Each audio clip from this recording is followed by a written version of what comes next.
So guys, yesterday we started discussing topics related to ecology and environment, and we were discussing about ecosystem. So we are going to continue our discussion. Okay, and after completing all the topics related to ecosystem, we'll move on to global warming, climate change, and then the last topic is say pollution. So in ecosystem, we talked about different things, but the next point which we are going to discuss is ecotone, ecocline, and edge effect. Okay, ecotone, ecocline, and edge effect. So let's try to understand that what is the meaning of all these terms in the context of ecosystems. Look, when we talk about Earth's surface, so you can say Earth's surface can be divided into different types of ecosystems. Broadly, okay, you can say ecosystems are of two types: natural and artificial. In natural ecosystems, you can divide all the natural ecosystems into two categories: terrestrial and aquatic. In terrestrial ecosystems, okay, there are, you can say, multiple categories on the basis of climatic conditions, on the basis of, you can say, nature of biological community. So just imagine that if I'm saying there is a forest ecosystem, okay, there is a forest ecosystem, and adjacent to that forest ecosystem, there is a grassland ecosystem. Okay, there is a grassland ecosystem. Now both are terrestrial ecosystems, clear? And the difference is in terms of, you can say, physical conditions and in terms of biological community. Because forest ecosystem is going to be found in that area, in that region where rainfall, or you can say precipitation, is sufficient enough to support the growth of trees. Okay, that you can say solar energy is sufficient, precipitation or rainfall is sufficient, and that is why vegetation is present in the form of trees. And this is the reason, okay, that this area is forested area. But when you talk about grassland, so if you are comparing grassland with forest, so you'll say the amount of precipitation is going to be different. Okay, grasslands are found in those areas where precipitation is moderate. It is neither too high nor too low. So of course you can say that in comparison to forest, okay, grasslands receive less rainfall, less precipitation. So when we are moving from forest ecosystem towards grassland, or from grassland towards forest, so you can say the nature of physical conditions, climate, topography, soil, all these things, they are going to change. Simple. And if physical conditions are going to change, so of course biological community is also going to change. Like in forest, there are woody trees, but in grasslands, we have discussed about grasslands. And you know that in grasslands, vegetation is mainly in the form of herbaceous plants. Trees are scattered. Okay, there is not a continuous covering of trees. Vegetation is mainly in the form of grass, herbaceous plants. So the nature of vegetative community is different, and the nature of physical conditions is also different. But there is one point. Just imagine that if you are moving from forest towards grassland, or from grassland towards forest. So yes, we know that physical conditions are going to change, biological community is going to change, but that change, is it going to be abrupt or it is going to be gradual? Abrupt और gradual का meaning यहाँ पर ये है कि मान लीजिए आप forest से grassland की तरफ जा रहे हैं, तो क्या ऐसा होगा that suddenly at one point forest will end and grassland will start, or it will be gradual, that when you are going to move from forest towards grassland, so gradually the number of trees, okay, is going to decrease and the number of herbaceous plants is going to increase. So the reality is that change is not abrupt, rather it is gradual. And that is why you need to remember that between two ecosystems, okay, between two ecosystems, you are going to find a zone of transition. You are going to find a zone of transition. And in that zone of transition, you will observe that physical conditions are changing. You will observe that the nature of vegetative community is changing. And this zone of transition, which is found between two ecosystems, it is called ecotone. It is known as what? Ecotone. So if there is a question that what is ecotone, so you can simply say that ecotone is a zone of transition between two ecosystems. Clear? Acha, एक चीज also. As I'm telling you, that ecotone is a zone. It's an area where conditions are changing, biological community is changing. But in ecotone, you are observing a gradient. Gradient. ये जो change आप observe कर रहे हो, इसी को मैं gradient बोल रहा हूँ. That in ecotone, we are observing a change. And remember that in ecotone, okay, in ecotone, in this zone of transition, change in conditions of physical environment, change in the nature of vegetative community. So that change is called ecocline. Change is called ecocline. So ecocline is what? Ecocline is simply change. That you are observing that conditions are changing. Okay, vegetative community is changing. So this change is ecocline. And where you are going to observe ecocline? Where you are going to observe this change? So you are going to observe this change in ecotone area, ecotone zone. Because ecotone is the zone of transition. Clear? Now there is one more point. That when we talk about ecotone, okay, so ecotone is also called zone of tension. Okay, it is called zone of tension. Now, tension matlab we are not talking about mental stress. Tension means that all the plants, all the organisms which are found in ecotone area, they are under stress. They are under stress. They are not comfortable. You cannot say that they are feeling that this ecotone area is optimum for them. So the question is why? If we are saying that plants and organisms which are found in ecotone area, they are under stress. So what is the logic behind it? So the logic is, look, first point which is important is that in ecotone area, physical conditions are of intermediate nature. Physical conditions are of intermediate nature. Look, if we are talking about ecotone area between forest and grassland, so simply in this ecotone area, precipitation is going to be less than forested area and more than grassland.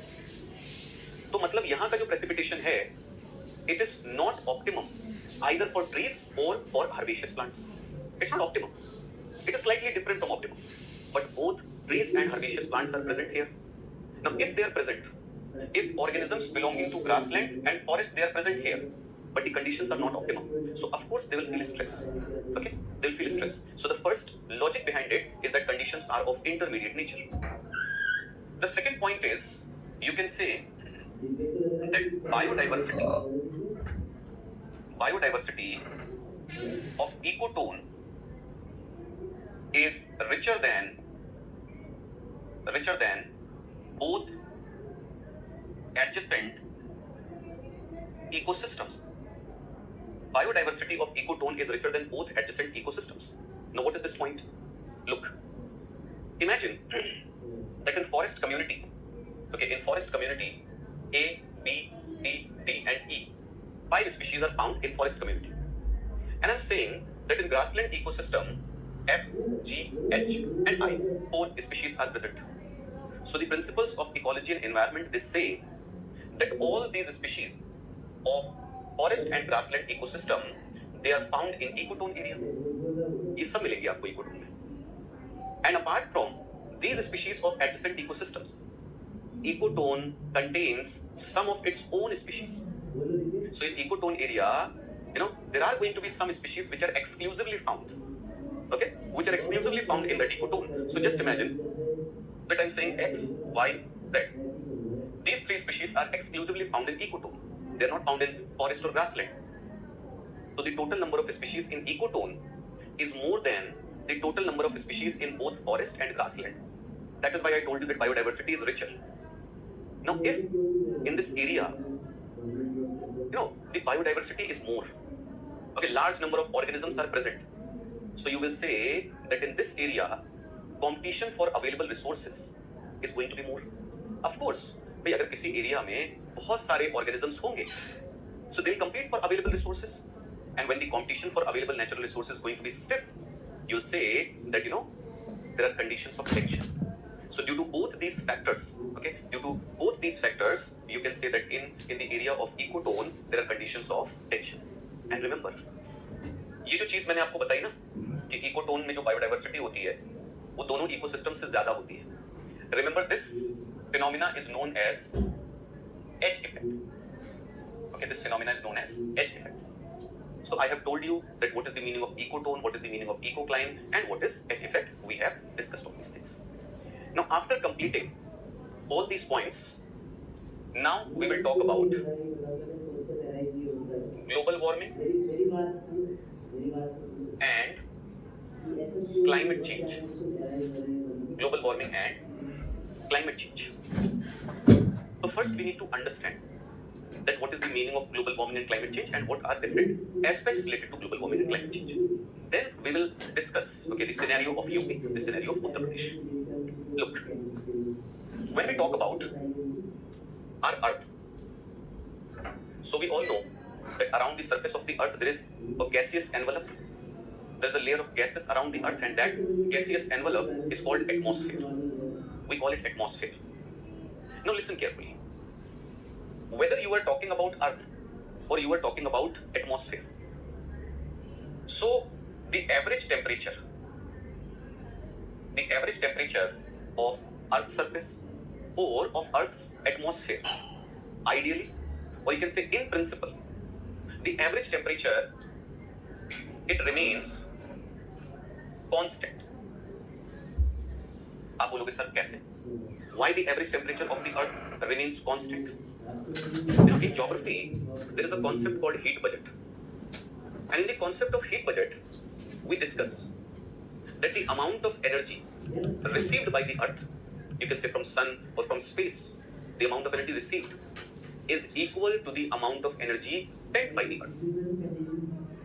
So if we are talking about, energy exchange between space and the Earth, so we say that in principle, an equilibrium exists, which means that the total amount of incoming energy is equal to the total amount of outgoing energy. So just imagine that on a daily basis, okay, every day, during day, when Earth's surface is receiving sunlight, so you can say during day, Earth keeps receiving solar energy. Earth is receiving energy. And during night, Earth sends back that energy towards space. And the total amount of incoming energy is equal to the total amount of outgoing energy. It's a concept. But just imagine that if I'm saying that the total amount of energy received by the Earth is equal to the total amount of energy spent by the Earth.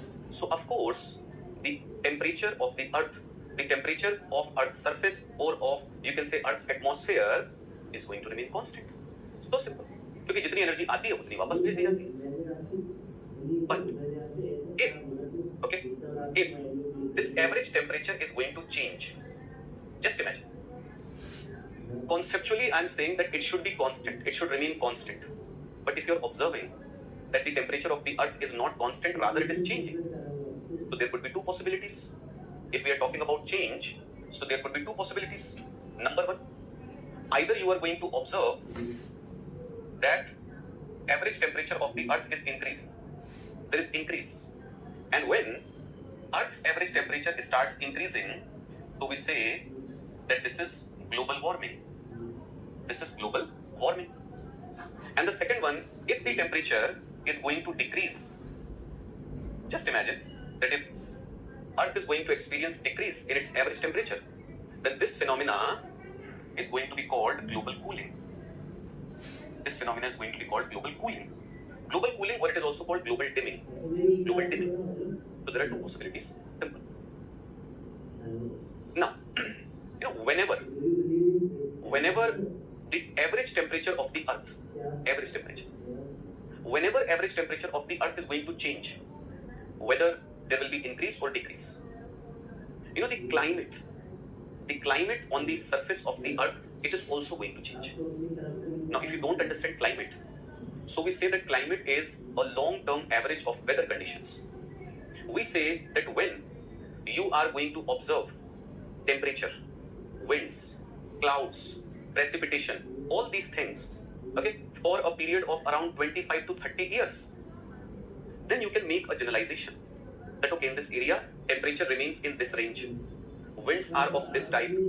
Okay, precipitation, the amount of precipitation is this much. बात समझ में आ रही? So that average is called climate. And if you understand the basic concepts of weather and climate, so you can say with 100% surety that the most important factor is temperature. क्योंकि देखो होता ये है कि if temperature is going to change ना, so change in temperature is going to change the way winds, you can say, flow. Winds move. And when winds are going to change, so winds are going to change, you can say, the patterns of precipitation. The patterns of precipitation. और अगर ऐसा होता है कि temperature change हुआ, air pressure change हुआ, winds change हो गई, precipitation का pattern change हो गया, so you are observing change in climate system. और यही चीज हम बोलते हैं that on Earth's surface, in each and every part of Earth's surface, in each and every region, there is an established climate system. For example, if we are talking about Indian subcontinent, so in Indian subcontinent we are observing monsoonal climate. Imagine that if monsoon is going to change, if the phenomena of monsoon is going to change, so you will say now that the climate of Indian subcontinent, it has changed. Earlier it used to be monsoonal, but now it's not, because there is nothing like monsoon now. So when temperature of Earth's surface, okay, whether it is going to increase or decrease, so the existing climatic systems all over the Earth, existing climatic systems, they are going to change, and you will say that we are observing climate change. We are observing climate change. देखो climate change का, क्योंकि generally ना लोग इसको बड़ा मुश्किल चीज समझते हैं। क्लाइमेट चेंज का मीनिंग होता है that weather is becoming more and more unpredictable. If climate is normal, if the whole climate system is working normal, then you can predict that okay, at which date monsoon is going to arrive at the coast of Kerala, how there is going to be advancement of monsoon, how much precipitation monsoon is going to provide. समझ में आ रही बात? These things you can predict if the climate system is normal. But if the climate system is changing, then the abnormalities are going to increase. Irregularities are going to increase. Weather is going to become erratic, unpredictable. And I think that you are able to observe that these things are happening. Weather is becoming unpredictable. And if weather is becoming unpredictable, it simply means that we are experiencing climate change. So this is the concept of global warming and climate change. This is the concept of, you can say, change in Earth's average temperature and climate change. But right now, we are living in the era of global warming. So global warming simply means that Earth's average temperature is rising. Earth's average temperature is rising. And if the question is that why Earth's average temperature is rising, we can say in present scenario, the total amount of incoming energy, is more than the total amount of outgoing energy. Okay. So this is the reason that Earth is receiving exactly same amount of energy which it used to receive. ऐसा नहीं है कि जो energy हमें मिल रही है वो increase हो गई, नहीं, पहले जितनी एनर्जी मिलती थी आज भी उतनी मिल रही है. But earlier, Earth used to, transfer more energy towards space, and now it is not able to transfer that much of energy.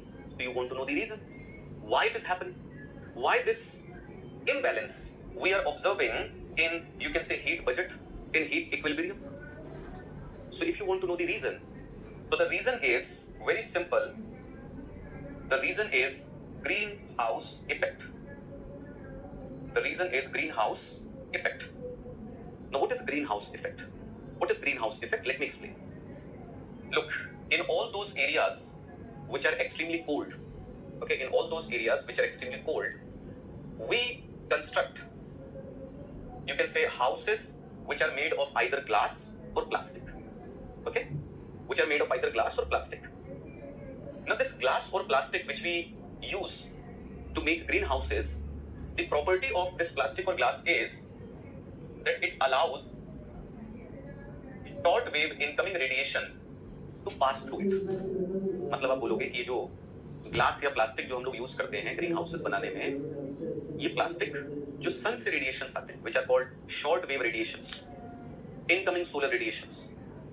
So this plastic or glass is transparent for incoming short wave radiations, and that is why those radiations cross this plastic or glass and they reach at Earth's surface. After reaching at Earth's surface, they provide their energy to Earth's surface. Earth's surface receives that energy and it becomes hot. The temperature of Earth's surface rises, and when Earth's surface becomes hot, So it re-radiates that energy in the form of terrestrial radiations. So you can say that these are short wave solar radiations, and these are long wave terrestrial radiations. So this greenhouse which we make in cold areas, the materials of greenhouse, they allow incoming short wave radiations to pass through it. But when Earth's surface receives energy and it becomes hot, and it re-radiates that energy in the form of long wave terrestrial radiations, so the materials of greenhouse, they block such radiations. They don't allow such radiations to pass. And that is why gradually in this greenhouse, there is accumulation of heat, there is accumulation of energy, due to which temperature increases and it becomes sufficient enough to support plant growth. So this is the concept of greenhouse, and this is greenhouse effect. If I'm saying that atmosphere is showing greenhouse effect, so you'll say atmosphere is allowing incoming short wave radiations to pass through it. It is allowing those radiations to reach up to Earth's surface, but when Earth's surface is releasing that energy, when Earth's surface is radiating that energy in the form of terrestrial radiations, so atmosphere is blocking those radiations.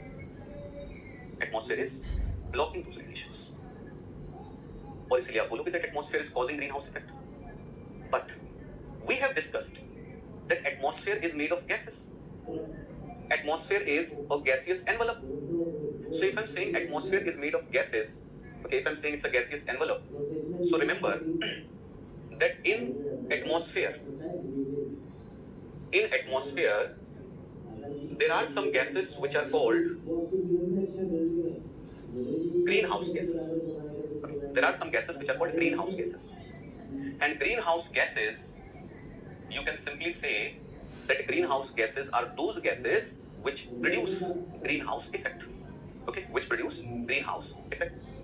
अभी हम बात करेंगे कि कौन कौन सी important green house gases हैं, but यहां तक बात आप लोगों को समझ में आ गई होगी that what is the meaning of global warming, what is the meaning of climate change, and this phenomena of global warming which we are experiencing, why it is happening? Because the heat budget of the earth, it has got disturbed. And why? Because earth is receiving same amount of energy as it used to be, but just because in our atmosphere the concentration of greenhouse gases, it has increased. The amount of greenhouse gases, it has increased. So that is why those greenhouse gases, they are producing greenhouse effect. They are blocking more and more energy in atmosphere, due to which the temperature of Earth's surface, the temperature of atmosphere is increasing. Simple. ठीक है? तो ये सारी चीजें हम लोगों को ध्यान में रखेंगी. अब अगर हम यहां से आगे बढ़े, ठीक है?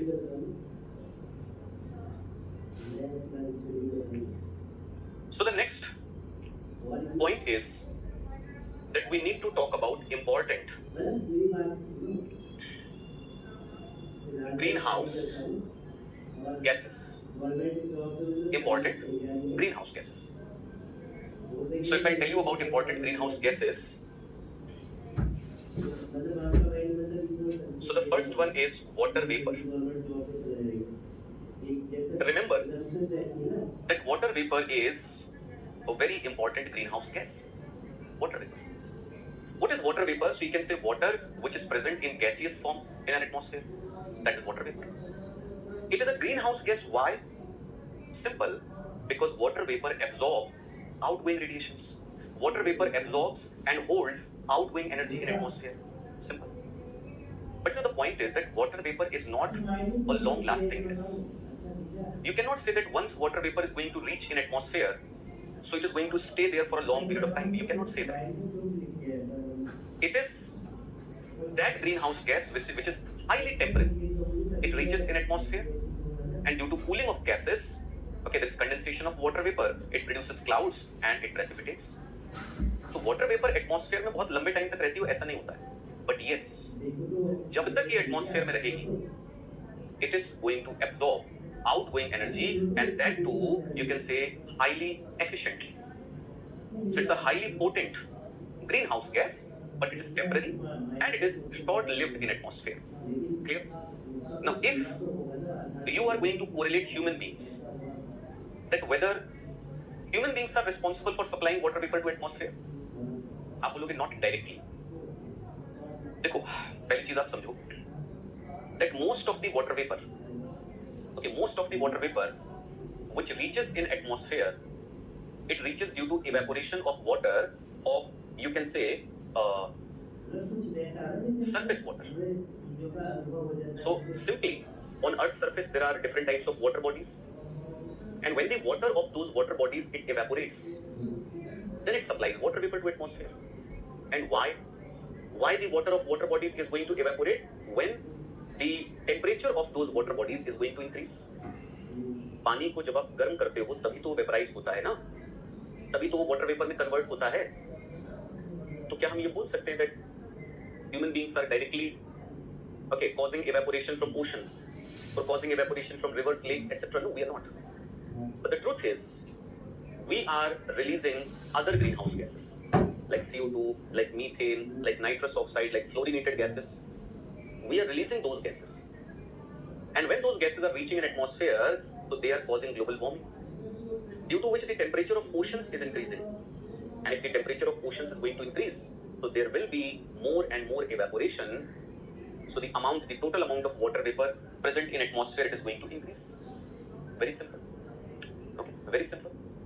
So we human beings, we are not directly responsible, but yes, indirectly we are responsible. Clear है ये बात? ठीक है. चलिए, अब यहाँ से अगर हम आगे बढ़े, so the second important greenhouse gas is CO2. Okay, the second important greenhouse gas is CO2, carbon dioxide. Now remember that carbon dioxide is the most abundant greenhouse gas in atmosphere. Most abundant greenhouse gas in atmosphere. And if you want to understand that how human beings are responsible for releasing CO2, अच्छा एक चीज बता दूं आपको, कहीं आपके दिमाग में कोई मिसकंसेप्शन ना रह जाए. एक चीज अपने दिमाग में बिठा लीजिए आप लोग, that greenhouse gases are not always bad. Don't think that the presence of greenhouse gases in atmosphere is bad. It's not bad unless the concentration is low, unless the amount is low. And remember that these greenhouse gases, they are essential for the survival of life.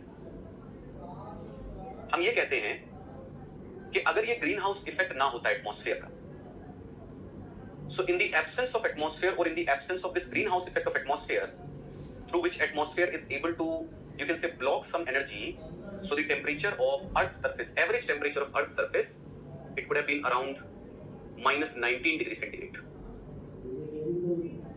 And we are very sure that at such a temperature, life would have become extinct. ये life होती नहीं अर्थ पर, extinct तो तब होती जब होती. CO2, methane, water vapor, nitrous oxide, all these gases, they are required in atmosphere, but they are required in a limited amount. Now when these gases are in a limited amount, so they block some energy and they keep atmosphere warm.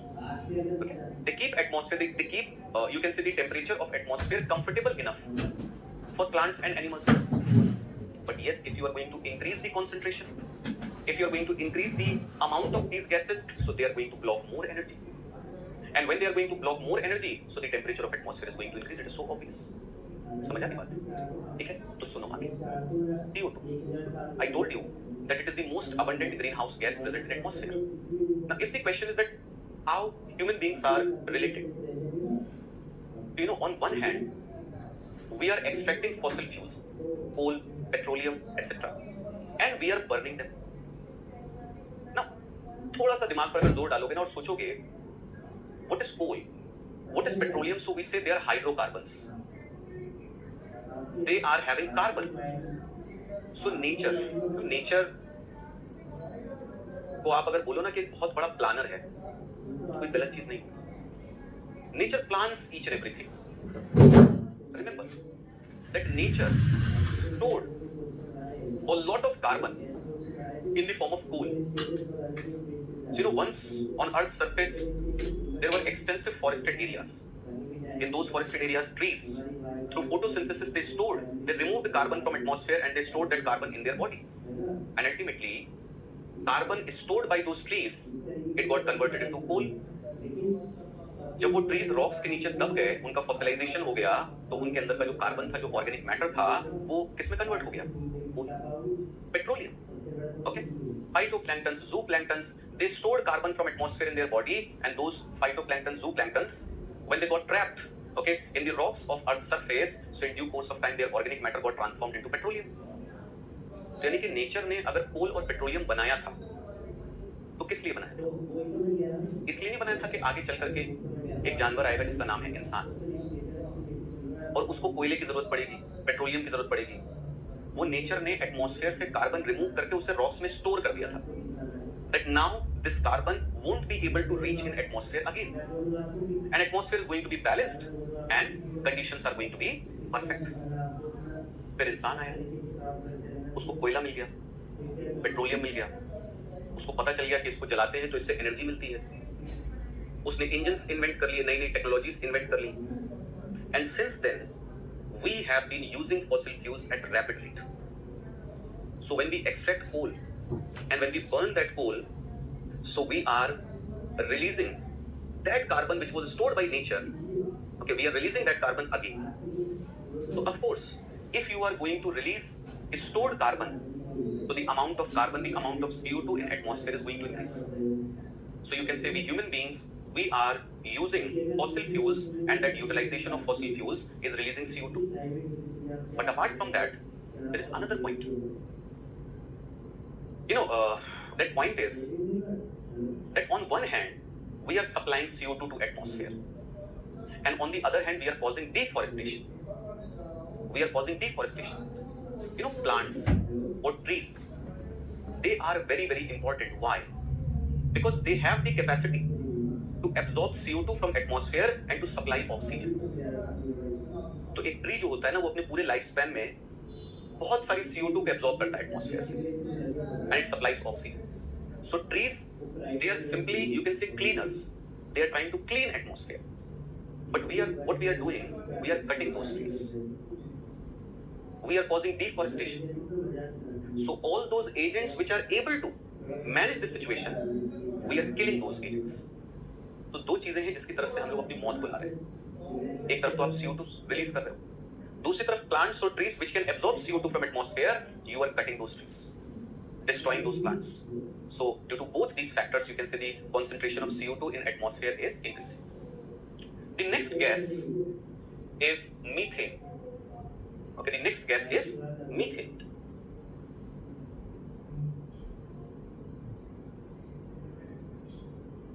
Now remember that methane is a highly potent gas. There is a term which is called global warming potential. Okay, there is a term which is called global warming potential. So if you want to understand that what is the meaning of global warming potential, so we say that global warming potential is the amount of energy, okay, is the amount of energy which a gas can absorb, over a period of 100 years, in comparison to CO2. Now just because we are using CO2 as a benchmark, we are using CO2 for comparison, so we say that CO2, हम मान लेते, we are assuming it, that the lifespan of CO2 in atmosphere is 100 years. Okay, 100 years. And the global warming potential of CO2 is 1. इसको हमने 1 मान लिया, क्योंकि इसको 1 मानोगे तभी जो है बाकी का कंपैरिजन हो पाएगा. So I told you that methane is a highly potent gas. What is the meaning highly potent? Global warming potential of methane is 28. 28 मतलब, imagine if 1 ton CO2 is present in atmosphere, 1 ton CO2, and I'm saying that 1 ton CO2 over a period of 100 years, is going to absorb X amount of energy. Over a period of 100 years, it is going to absorb X amount of energy. So the point is that if 1 ton methane is going to stay in atmosphere for a period of 100 years, so 1 ton methane is going to absorb 28x amount of energy, 28 times more energy than CO2. So that is why I'm saying that methane is a highly potent greenhouse gas, highly potent greenhouse gas. And the lifespan of methane in atmosphere is 12.4 years. 12.4 years. Okay, 12.4 years. Now the next point is that what is the source of methane? We say that methane gets released due to anaerobic decomposition of organic materials. Anaerobic decomposition of organic materials. Anaerobic means decomposition in the absence of oxygen. In the absence of oxygen. ठीक है, जैसे मैंने आपको बताया था wetlands. All the reservoirs, all the lakes, all the rivers, all the wetlands which are present on Earth's surface. Just imagine that there is a lake, and on the floor of that lake, there are remains of dead plants and animals, organisms, and decomposers are trying to decompose those dead bodies. But the problem is that at such a depth, oxygen is not present. Even then, decomposers are going to decompose those materials, but they will decompose those materials in the absence of oxygen. And when they are going to decompose dead organic materials in the absence of oxygen, so it will release methane. So we can say that wetlands release methane. In agriculture, when we cultivate rice, paddy, तो rice में भी आप एक चीज देखते होंगे that in paddy field, most of the time we are required to maintain a certain level of stagnant water. धान के खेत में अगर आप देखोगे तो पानी भरा रहता है ना ज्यादातर टाइम पर.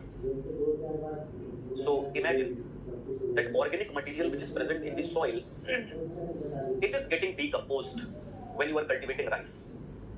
So just because in your crop land, in your crop field, okay, you are maintaining a certain level of stagnant water, so in the soil oxygen is not going to be present, and then decomposition of organic materials in the absence of oxygen, of course it is going to release methane. So yes, paddy fields, they release methane. And apart from that, this is called enteric fermentation. Enteric fermentation. So what is this enteric fermentation? Enteric fermentation means, fermentation in the intestines of cattle. So when cattle, they eat grass, plants, all these things.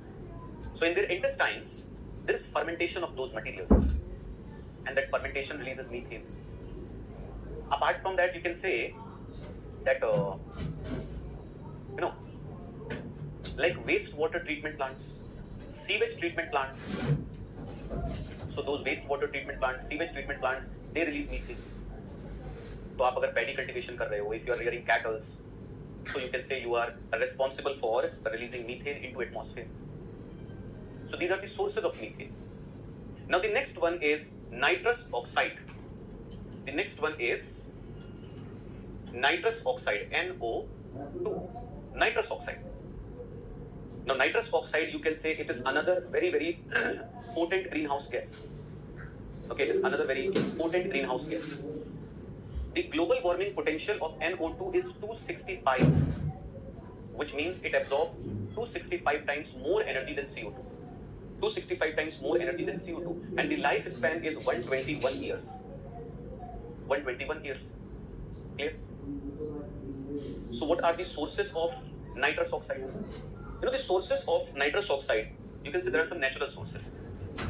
Like in the soil and oceans, naturally there is presence of nitrogenous compounds.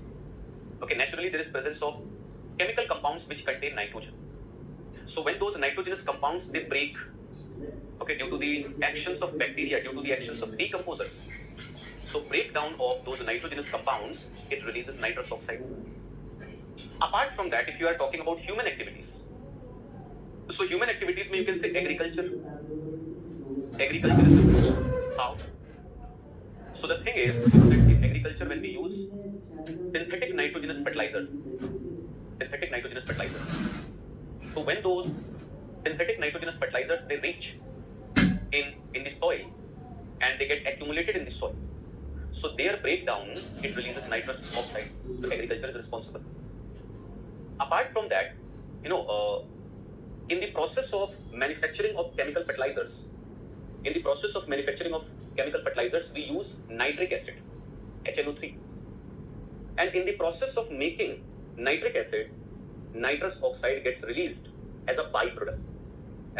So you can say, you know, chemical fertilizer industries are releasing nitrous oxide. Apart from that, you can say the next source is like, you know, synthetic fiber industry. So in synthetic fiber industry, when we make synthetic fibers like nylon, so in that process we use adipic acid. And in the process of manufacturing of adipic acid, nitrous oxide gets released as a byproduct. Okay, it gets released as a byproduct. So these are the sources of nitrous oxide. Now after nitrous oxide, the next set of gases, we say fluorinated gases.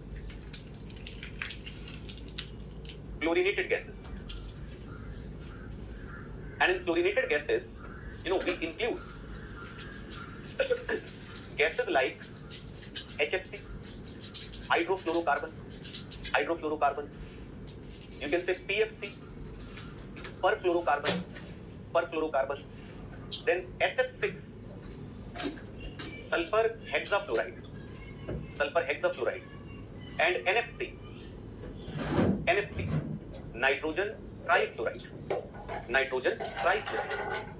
Now, if we are talking about all these fluorinated gases, so let me give you some idea about their global warming potential. Like if you are talking about hydrofluorocarbon, so the global warming potential of hydrofluorocarbon is 10,800. And when it reaches in atmosphere, so it remains in atmosphere for around 222 years. The global warming potential of perfluorocarbon is 6630. And the lifespan is 50,000 years. Sulfur hexafluoride is having global warming potential of 23,500. And okay, lifespan of sulfur hexafluoride is 3,200 years. And when it comes to nitrogen trifluoride, so the global warming potential is 16,100 and lifespan is 500 years. So this is the global warming potential. Now the question is that what is the source? देखो, अगर आप HFCs की बात करोगे, hydrofluorocarbon, तो आप याद रखेंगे that hydrofluorocarbon is used as coolant, or you can say cooling agent in air conditioners and refrigerators. Apart from that, it is also used as a solvent and as a fire retardant. Okay. Like if you are talking about perfluorocarbon, PFC, तो perfluorocarbon में याद रखेंगे that it gets released as a byproduct during aluminium production. And it is used in the production of semiconductors. Then sulfur hexafluoride, so you can say sulfur hexafluoride is used in magnesium processing, manufacturing of semiconductors, and it is also used as a leak detection gas. So these are the uses of some of the important fluorinated gases. And apart from fluorinated gases, if we are talking about agents which are able to cause global warming, so we need to talk about brown carbon and black carbon. Okay, we need to talk about black carbon and brown carbon. ठीक है, तो चलिए इसके बारे में बात करते हैं.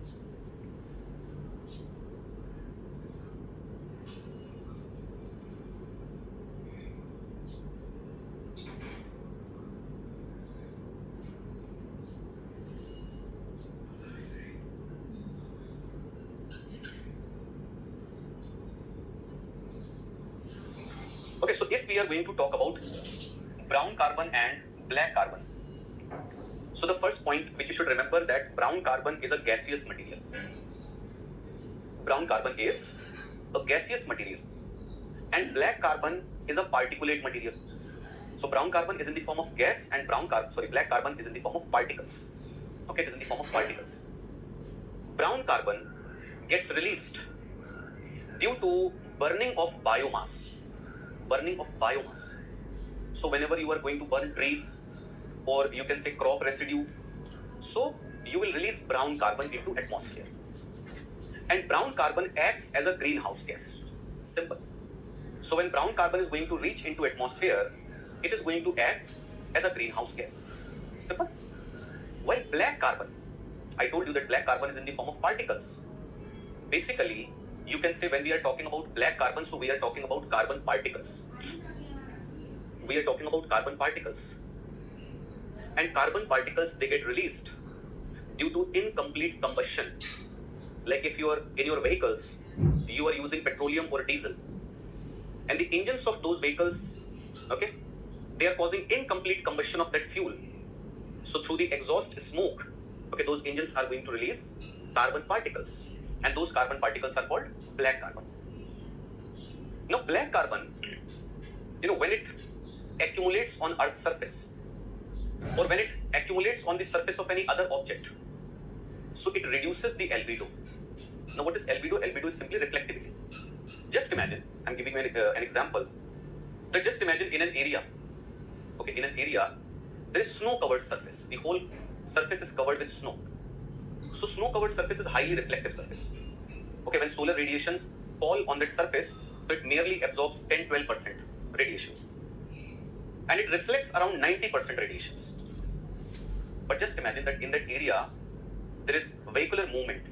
And vehicles are releasing carbon particles and those carbon particles are getting accumulated on that snowy surface. So now black carbon is going to reduce the albedo. मतलब पहले snow covered surface 90% radiations को reflect कर रही थी, now it won't be able to reflect 90% radiations, rather it is going to reflect less radiations. तो मान लो कि अगर उसका albedo के 70% रह गया, so now it is absorbing 30% radiations and reflecting 70% radiations. So this is the logic. Okay, this is the way how black carbon function. तो देखिए जो basic चीजें थी global warming, climate change से related, we have discussed all those things. अब अगर हम यहाँ पर थोड़ा सा इस पॉइंट पर आ जाएं that what is the scenario in UP? Okay, थोड़ा सा अगर हम उत्तर प्रदेश के कॉन्टेक्स्ट में चीजों को देखें, तो देखिए सबसे पहली बात जो आप लोगों को याद रखनी है that UP is the highest greenhouse gas emitting state in India. Highest greenhouse gas emitting state in India. UP की अगर आप बात करोगे, so UP contributes for around 14% of national greenhouse gas emission. It is accounting for 14% of national greenhouse gas emission. So UP is the highest emitter of greenhouse gases in India. Now when we are talking about UP, so this 14% emission, it is coming from, basically you can say that basically it is coming from fossil fuel consumption, from you can say power generation, and from agriculture.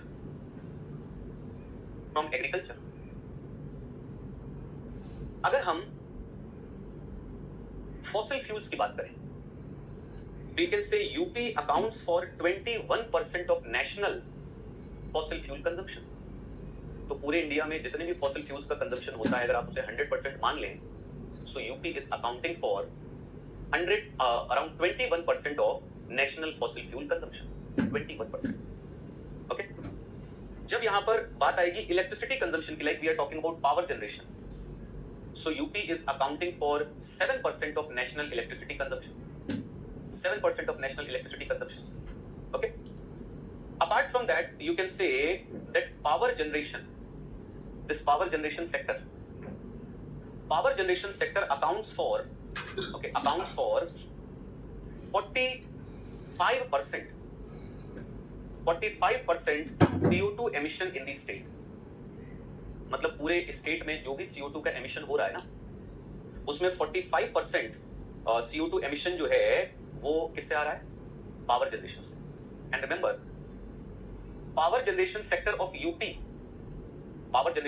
UP is responsible for 15% national CO2 emission. तो national level पर देखोगे, so the contribution is 15%. State level पर अगर आप देखेंगे, so the contribution is 45%. The contribution is 45%. Remember. Now, apart from, you can say, CO2. So the thing is that in non-CO2 emission, apart from CO2, there is methane, there is nitrous oxide.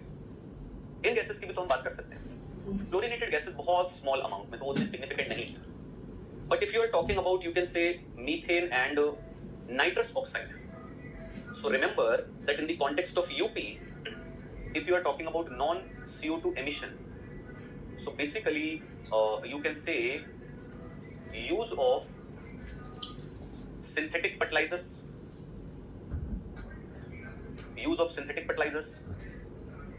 Apart from that, you can say paddy cultivation, and you can say cattle rearing. So all these things, all these points, all these factors, they are mostly responsible for non-CO2 emission. So most of the non-CO2 emission is coming from these areas.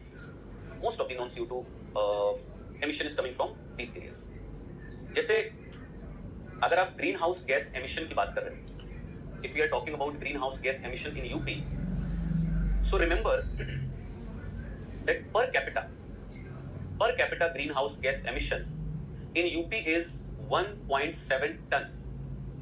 That each and every individual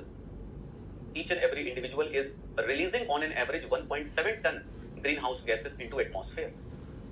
And since 1990, this per capita emission, it has increased by 50%. And this value of 1.7 ton, it is very close to the national average, and the national average is 1.8 ton CO2 equivalent per person. देखो CO2 equivalent का क्या मतलब होता है? ये कहीं पर CO2 और उसके आगे small e लगा होगा, तो परेशान मत हो. वो लिखा है CO2 equivalent, which means either you can release 1.8 ton CO2 or any other gas, which is able to cause global warming equal to 1.8 ton CO2. ठीक है, कि एक 1.8 ton CO2 जितना global warming cause करेगा, उतना ही global warming cause करने वाली methane या नाइट्रस ऑक्साइड आपने रिलीज कर ली. तो this is the meaning of, you can say, equivalent. ठीक. Now in UP, districts like Sonbhadra,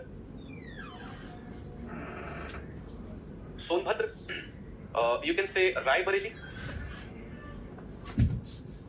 and Gautam Buddha Nagar. Okay, Sonbhadra, Raebareli and Gautam Buddha Nagar. Here,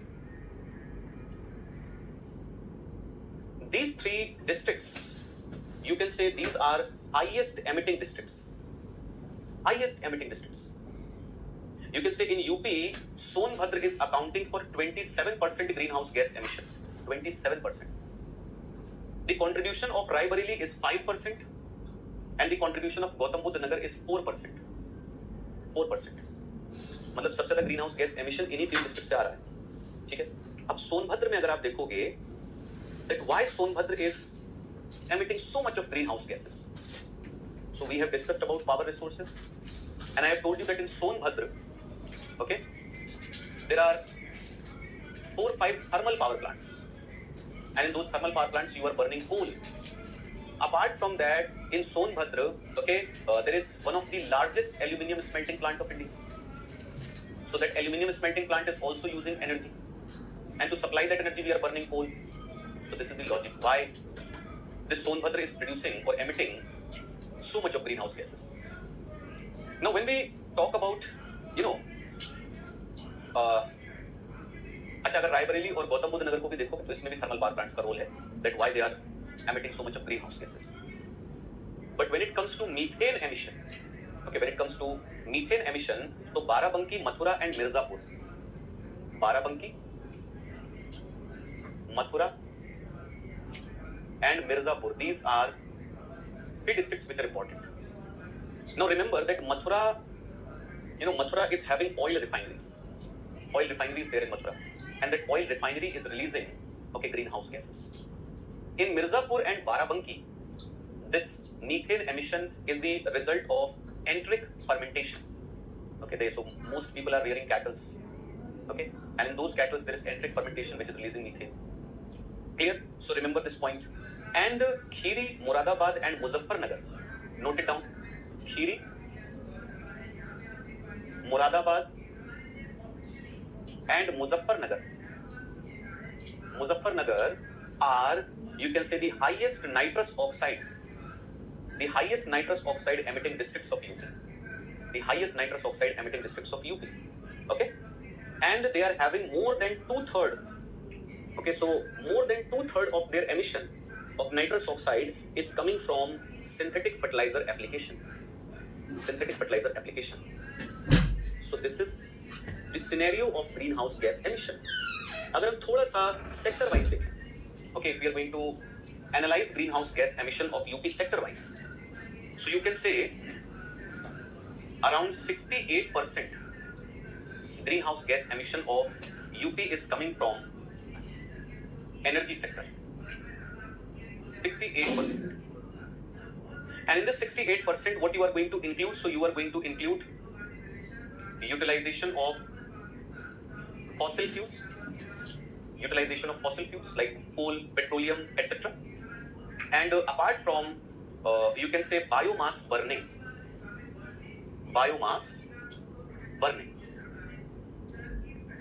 And where we are burning fossil fuel or where we are burning biomass, so you can say in power plants, in manufacturing industries, in transportation sector and in residential sector. देखो ऐसा थोड़ी है कि घरों में आप fossil fuels use नहीं कर रहे, या घरों में बायोमास बर्निंग नहीं हो रही है, or you are not using fossil fuels in transportation sector, so you are burning fossil fuels, biomass in industries, in power plants, in your vehicles, in your houses, and all these are accounting for 68% of greenhouse gas emission in UP energy sector. 68%. Apart from that, you can say agriculture sector. If we are going to talk about agriculture sector, so this agriculture sector, it is accounting for 77% emission of methane, 77% emission of methane, and 88% emission of nitrous oxide. 88% emission of nitrous oxide. Clear? You can say majority of methane emission is coming from enteric fermentation. Okay, you can say around 50% methane emission. Okay, around 50% methane emission in UP is coming from enteric fermentation. You can say around 19% is coming from paddy. 19% is coming from paddy cultivation, and around 10% is coming from biomass burning. 10% is coming from biomass burning. So these are the major sources. Okay, enteric fermentation, paddy cultivation, and biomass burning. जहां तक बात हम NO2 emission की बात करेंगे, so you can say around 56%. Okay, around 56% NO2 emission. 56% NO2 emission is coming from the application of synthetic fertilizers. Apart from that, around 13% NO2 emission is coming from, you can say, decay of crop residues in the field.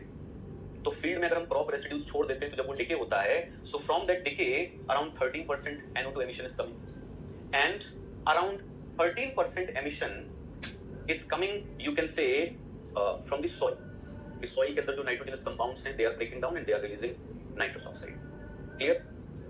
Apart from that, you can say municipal solid waste and domestic waste water treatment plants, they contribute for 3% of methane emission, and 2% of nitrous oxide emission.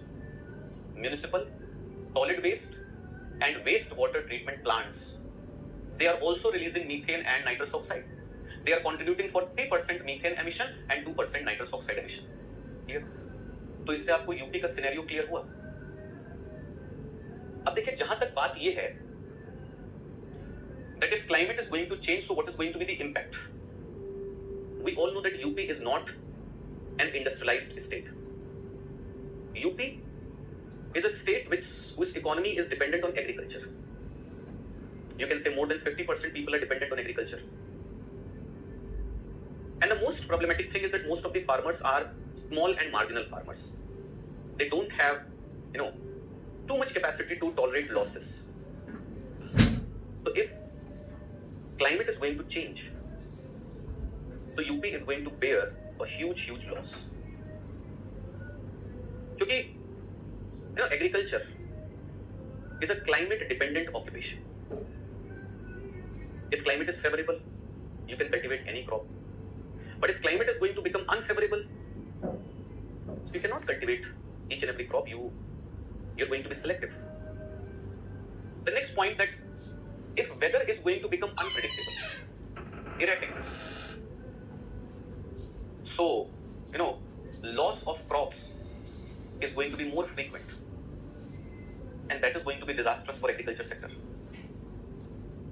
If I'm saying a large number of people are living below poverty line, so this soaring temperature, this very high temperature is going to cause serious problems for those people. देखो, जो भी families ऐसी ना थोड़ी well off हैं, you can stay in your house, use air conditioners, or if you're working in an office, there you are having air conditioners. But that lower class, lower middle class, who are not having air conditioners in their houses, in their offices, they don't have offices, they are working outdoors, they are facing very serious problem. और जैसे जैसे ये बढ़ेगा, उनकी problems और बढ़ती जाएंगी. You can say the occurrence of extreme weather events like thunderstorms. We see that in UP, thunderstorms cause massive destruction, massive loss, whether it is social or economic loss. So those things are going to increase. तो मतलब अगर आप UP के context में जोड़ रहे हो, most populous state of India, in which most of the people are dependent on agriculture, large section of society is still living below poverty line. So we need to make ourselves climate resilient. देखो, एक बड़ी simple चीज है ना कि जब life में कोई चीज इनएविटेबल हो जाए, ये होगा ही, then the best option is to prepare yourself. Okay, अगर आपको लग रहा है कि I won't be able to avoid this incident, just imagine that you are traveling on a road and suddenly there is a situation and आपने इतना assess कर लिया कि अब एक्सीडेंट होना पक्का है. I cannot do anything. So what's the best option? If you cannot avoid it, then you need to brace. You need to be prepared for the impact. ये तो कर सकते हो ना. Like we talk about natural disasters. You cannot stop earthquake, you cannot stop tsunami, you cannot stop cyclones. But yes, you can prepare yourself so that the damage is minimum. So we know that climate change is a reality now. You cannot say that climate change is a bookish thing. We are seeing the effects of climate change. So we need to work on two fronts. First, what we can do to reduce this problem. अगर आपको एक चीज पता चल गई that I told you that 68% greenhouse gas emission of UP is coming from energy sector. Try to change it, na. If you are seeing that your thermal power plants, they are releasing a lot of greenhouse gases, then try to build cleaner sources of energy, solar energy, hydropower, biomass energy. Focus on these aspects which are clean. तो हमें चीजों को बदलना पड़ेगा. We need to change this scenario. Now look, if you are using synthetic fertilizers in agriculture, then try to make their utilization rational बने. अब देखो, cattle से तो कुछ नहीं कर सकते. It is their natural process. If you are cultivating paddy, and methane is getting released. So it's not like that you'll stop cultivating paddy. It's a natural thing. But yes, if you are using synthetic fertilizers excessively and they are releasing greenhouse gases, so you can make the utilization of synthetic fertilizers rational. So as a society, we need to work, we need to wake up, we need to think about it, we need to gather information. And instead of fighting about irrelevant things, we need to focus on this challenge because it is the biggest challenge which human civilization is going to face. आज तक बहुत कुछ हुआ है इंसान के इतिहास में, ठीक है, बहुत कुछ फेस किया है लोगों ने, but this is going to be a different challenge altogether. Like we saw the COVID period, and during COVID period we were helpless. इंसान को समझ में नहीं आ रहा था क्या करें. We are heading towards such a disaster where you will not be able to understand it, what we can do if we are not going to wake up soon, if we are not going to accept it that it is the biggest challenge, leave everything else and focus on this aspect. Look at the politics of India. No one talks about environment. No one. There is no political party who is taking a stand on environment. There is no mention of environment in any speech, anything. Hey, environment, see. Why? It's not like it is the fault of political parties. No, it's your fault. It's our fault. Because when we are not conscious about it, then who else is going to think about it? अगर लोग environment को importance देंगे, if they will start thinking that environment, preserving environment, protecting environment is the utmost important thing, then other people will also, think in that same direction. But if people are not worried, if they are not bothered, if we are making all the efforts to destroy environment, तो फिर कोई कुछ नहीं कर सकता है. And it is really, really disappointing कि इतनी बड़ी-बड़ी बातें होती हैं, चाहे वो ग्लोबल फ्रंट पर हो, नेशनल फ्रंट पर हो, है ना, क्लाइमेट समिट होती है, and in climate summit we are talking about reducing greenhouse gas emission. We are talking about fighting against global warming and climate change. And all those people who are talking about these big things, they are coming to that venue by not using public transport, by using their big cars, they are using air conditioners. तो जब आप बात कर रहे हो तभी आप you are emitting greenhouse gases, है ना? कहते हैं ना, कथनी और करनी में फर्क नहीं होना चाहिए. तो सिर्फ बातें करने से काम नहीं चलेगा. बातें करने का समय चला गया. जब 1992 में अर्थ समिट हुआ तो उसमें बातें हो रही थी तो ठीक था, बट अब 30 साल से ऊपर हो चुके हैं और उन 30 सालों में क्या हमने चेंज किया है, ये हमें थोड़ा सोचने की जरूरत है. और वही चीजें देखो, you can't change your past and you can't predict your future, but yes you can control your present. So we just need to focus on our present, that at present what we are doing. तो एक collective effort की जरूरत है, otherwise जो होगा वो सब लोग देखेंगे.